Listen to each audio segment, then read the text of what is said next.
On today's episode, we discuss Carioca is going nowhere, Hugo Ayala's performance in Tigrillo, and a bunch of other news. Welcome to the Tigrillo Show.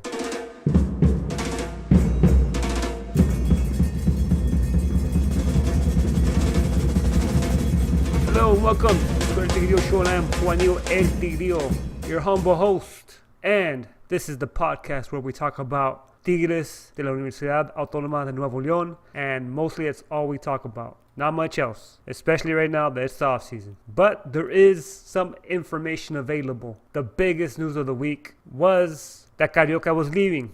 Tuca Ferretti had confirmed that a team from Saudi Arabia was in talks with Carioca, that both teams had actually came to agreement. Apparently the team that was interested was Club Al Nasir, and like I said, Tuca had came out. He had confirmed that there was talks between the teams, that both teams had come in agreement, and it was up to Carioca, and I guess he was in the negotiation stages with that team as far as his contract. Entonces siempre hay la posibilidad o cabe la posibilidad que algún jugador llegue y lo quiera llevar, como es el caso de Carioca.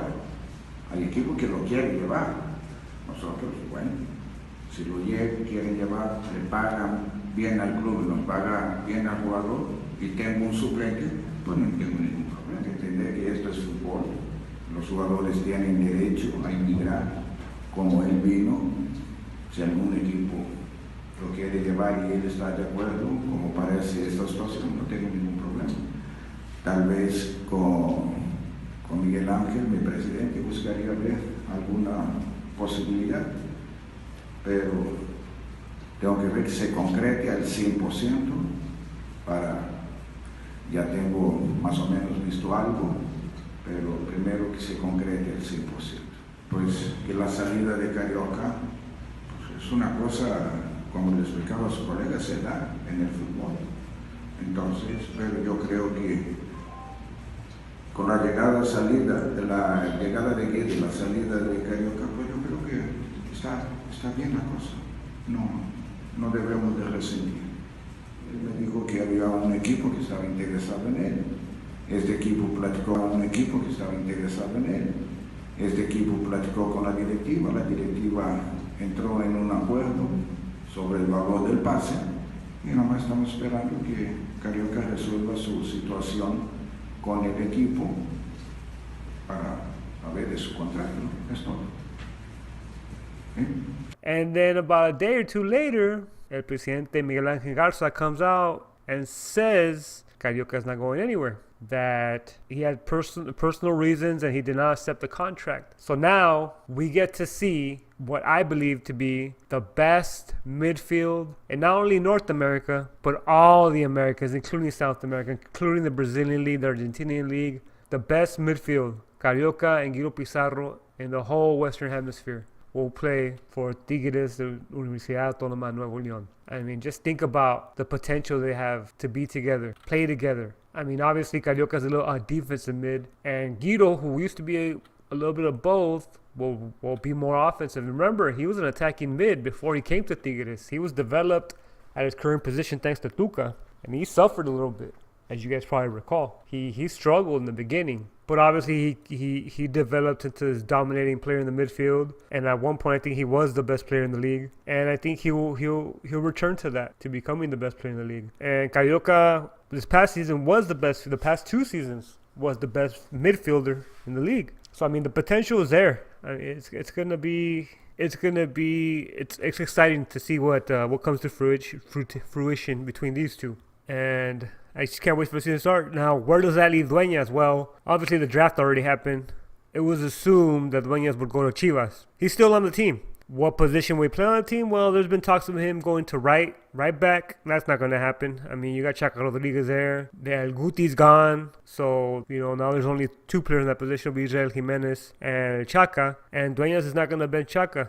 Remember, Dueñas, that's one of the positions he started out in. It was right back. But he's not going to play right back on this team, at least not as a starter. So, do you put him at left back to replace Torres Nilo? Torres Nilo's unless they bring in somebody from a different market, Torres Nilo's not going to ride the pine for Dueñas. He's not. He's going to be the starting left back. Unless, once again, they bring somebody from the outside. So where does that leave Dueñas? Dueñas will be on the bench. He will be a super sub. He'll be on the bench. They might bring him in once in a while to mix it up. But the starting team will be Carioca and Guido Pizarro in the midfield. I mean, the defensive line is going to be the same with Juninho, Hugo Ayala, Chaca Rodriguez, Torres Nilo, obviously Nahuel Guzman. There was talks of him going to Boca and us potentially getting Ospina from Arsenal.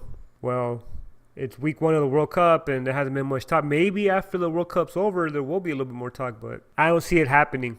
But you never know. Other big talk is the rumors again with Jovinko are rising up again. I guess it would be Ener Valencia plus $10 million in exchange for Jovinko. It's in his early 30s. It's obviously a short-sighted transfer if it happens. But just think about the potential of a Gignac, a Jovinko, an Aquino, a Guido Pizarro, Rafael Carioca playing on the same team at the same time. I mean, it's gonna be an exciting season. Now, big question: can Tuca Ferretti figure out how to play all these players? Can he? That's gonna be the big one. We've had superstars on the bench before. I mean, look at Joe Fregueron. What happened to him? I wouldn't count him the superstar. Look at Andy Delort. What happened to him? We've had big time players per se come in and ride the bench. And Tuca, and there are certain players that will play no matter what, no matter how they do in practice, no matter how they perform on the pitch. They will play regardless. But there are also players that bust their asses in training, and they get a chance on the first team. Once they get that chance, they don't let go of that position. Look at Chaca Rodriguez. I mean, at some point this past season, look at Ismael Sosa, who was relegated to the bench, and he took that spot back from Jurgen Damm. So I think most of these players that come in, they realize they have to fight for a position. That's something I don't think Andy Delort was prepared for. That's why he lasted so little. You have to come in. There is obviously lots of competition, and it's not your time is not guaranteed. You're gonna play. You have to earn that spot. You have to earn that playing time. No, se tomó la decisión, la verdad que estaba en vacaciones con mi familia, estaba entrenando también, no sabía lo que iba a pasar y recibí la noticia y listo, vine acá con toda la disposición. Sí, la verdad que es como si tú tienes una novia, ¿no? De la noche a la mañana no vas a olvidarla, ¿no? Porque todavía la sigues queriendo y la sigues amando. Y así pasa con este club que me abrió las puertas. Siempre tengo un agradecimiento a este club y siempre pienso en él, siempre estoy pensando en cómo le va. Sí, me motiva la verdad porque si me trajeron acá es porque estoy haciendo las cosas bien, estoy a un buen nivel. Por eso estoy acá, porque acá están los mejores. Y siempre lo han demostrado dentro de la cancha y la verdad me siento muy cómodo estando con jugadores de jerarquía para así aprender cosas de ellos y el cuerpo técnico. Bien, la verdad que en lo personal fue muy buena experiencia, la verdad. Soy muy joven y sé que en esta etapa se cometen muchos errores y la verdad ya tuve tiempo para corregirlo, para recapacitar de todos esos errores y en lo futbolístico me siento muy bien, la verdad. Agarré mucha experiencia, como te digo, mucho fútbol allá, porque lo que necesitaba era jugar. Allá se me dio la oportunidad de hacerlo y pues hoy estoy acá para aportar algo acá a Tigres. And that's why you have to admire Julián Quiñones, who knows what he's coming into, and he came back. And I mean, the kid scored how many goals with Lobos? And he, basically guaranteed playing time besides that little incident he had. He was going to play a certain amount of time. He knows this. And with Tigres, that time is not guaranteed. Now, will he get an opportunity? Of course. We're playing Copa MX. And I think he's going to get plenty of time actually in the first division, in La Liga MX. He will get playing time. Think about that combination. Now, that playing time also depends on whether or not Jovinko comes over. Jovinko comes over, Julián Quiñones is going to be relegated to just the Copa MX squad. Maybe he'll come in, to kill some time at a certain point. And especially now with the 21 and under rule, that spare extra playing time is going to be fought for, and it's going to be difficult to come by. But I'm very optimistic. Julián Quiñones, I feel, is the future, along with Mesa. Those guys are the future of the team. They got a couple of kids coming up. I mean, this team is stacked now, and it's stacked for the future. I mean, there's no reason why we can't have 10 championships within the next 3 or 4 years. There's no reason, no excuses. I mean, we do have an old Gignac, but I mean, you bring in Jovinko. Gignac looks a little expendable, and I mean, you got these kids that are coming up, And you have Quiñones. Quiñones is early 20s. You're set if he stays, which, I mean, the way he's going, he's going to end up going to Europe. But, I mean, you lock down Quiñones for about 3 or 4 years. I mean, your striker's position is set. You know, you have the base, not only for a championship team now, you have a base for a championship team the next five years. And it's a great time to be a Tigres fan, honestly. A very exciting season. You know, a very exciting future that we have. Now let's talk a little about Hugo Ayala's performance against Germany. What an amazing game.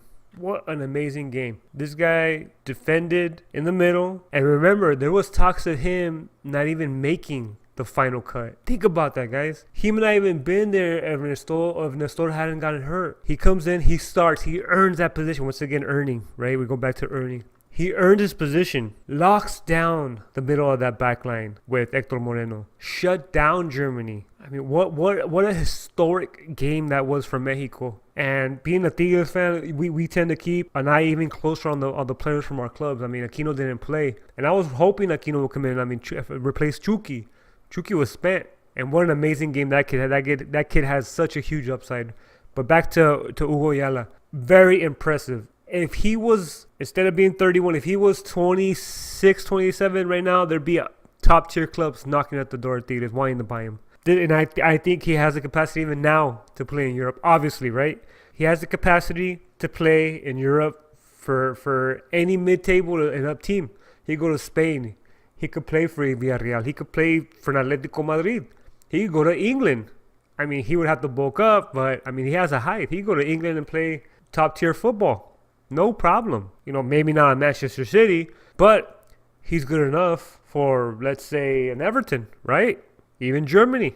Send him to Germany. He could go to Schalke. And he would even fit even better in the Italian game. You know, send him to a Napoli. I mean, this guy came in there and not only impressed us Tigres fans, he impressed not only the Mexican fans, he impressed fans all over the world. I mean, and I'm not gonna take it away from the rest of the team, but I'm just obviously just focusing on Hugo Ayala. He came in, did his job, and he did it well, and he impressed and earned everyone's respect. I mean, how many touches did he get? I couldn't find much information on his particular stats right now, but very impressive. He made the Tigres fans proud. I mean, what's to say? Now let's jump into Nahuel. Nahuel did not get any playing time in the first 2 Argentina games. Argentina yesterday just got clobbered 3-0 by Croatia. Now I'm not taking anything away from Croatia, but on paper they're not on the same level. You know, sans Luka Modric. Sans the midfielder from Barcelona and Mandzukic, but you would figure on paper Argentina will walk all over them, right? You would figure. Not the case. First goal, obviously a big mistake from the Argentinian goalkeeper. I mean, what's his name? Caballero? I mean, we expect certain mistakes from Nahuel, but Nahuel plays the ball so well off his feet, and that's where that mistake came from Argentina. Now, they have one more game left, and I'm hoping, I highly doubt Sampaoli is going to play Caballero. He's not. Okay, now that leaves Armani and that leaves Nahuel. I think he'll play Nahuel. I'm hoping he plays Nahuel. They have to win now. Right now, Iceland is playing, and it all depends on Iceland. Right now, whether Argentina has a chance or not. But still, regardless, he should play Nahuel Guzman. He's ridden the pine the last 2 games. I think he could have a very positive effect if he got the opportunity to play. But it could also go the other way because Argentina plays with no heart. Right now, the way they're looking. They play with no heart. Can't say much about them. Another Tigres player that is playing the World Cup right now is Luis Advíncula with Peru. They got defeated by France. Not much to say about him. I mean, he did his job. He did it well. But Peru, not to the level of France, obviously. But he's still part of the team, so we have to bring him up. I can't really think of any other Tigres players playing right now. They're all posting their pictures. I mean, Gignac obviously is following the French team, but also not surprisingly, he's supporting their threes. They're taking pictures with this playera. I mean, he has a son, I believe, that's Mexican. So I mean, there comes the support. Well, guys, that's it for this week's episode. I hope you guys enjoyed it, and I thank you for your support. I really appreciate it. Don't forget to subscribe. If you're listening to this on YouTube, we also have the downloadable podcast on iTunes. We have it on SoundCloud, and the vice versa. You listen to this on SoundCloud, you can look for us on iTunes and YouTube. And you know the rest. So go out there, subscribe, spread the word. And, you know, we're all here. I mean, if you guys want to ask some questions, feel free to tweet me at Juanillo Tigrillo on Twitter. Get at me. And I'm going to leave you guys with the song. Enjoy. Have a good weekend. Bye.